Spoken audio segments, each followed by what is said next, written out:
Naraka Bladepoint is a very difficult game. Despite all of that, you can get very good very fast if you know all of these rules.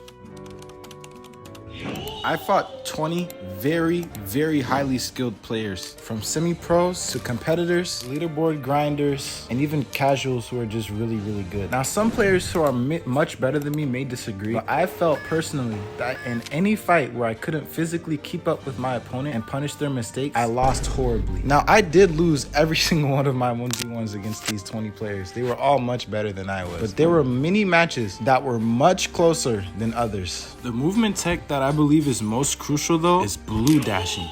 Blue dashing basically allows you to pressure your opponent without being put in a combo. If you get hit with the light attack, you're basically guaranteed to get put in some type of combo if you're fighting an experienced player. And so often in most of your fights, you want to be blue dashing so that you do not get stunned. You basically access this by holding the dodge button and then quickly after holding either vertical or horizontal attack, and you should just slide along the ground with super armor, of course. Other forms of movement include things like slide jumping. You can do whatever this is with grapples. It's pretty useful. There may be other movement tech, but I don't think any of that's really important for beginners because I don't use it.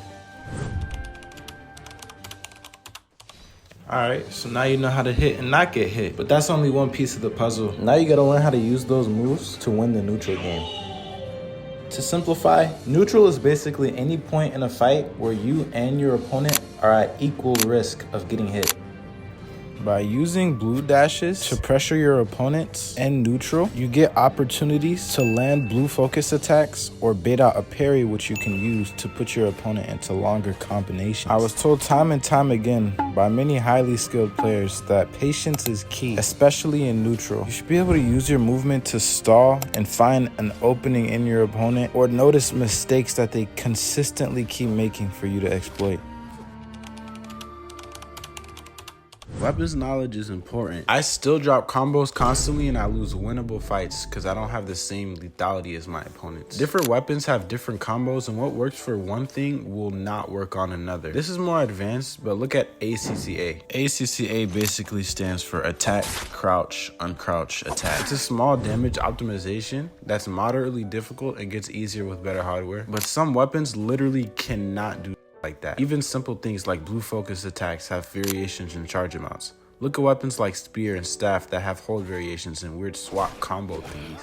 Swords don't have that. Swords also have variations in what attacks and combos are optimal. Like longsword uses vertical attacks more in neutral compared to literally everything else. Regardless of the weapon variation, there are still consistencies with each weapon, like feints, horizontal attacks comboing into uppercuts, and two main charges of a focus attack. My biggest piece of advice would be to pick 3 weapons you favor, learn as much as you can about one specific one, and then learn a bit about the other 2 weapons. That way, when you have bad luck finding a weapon that you want, you don't have to be weak and vulnerable because you know nothing about other weapons.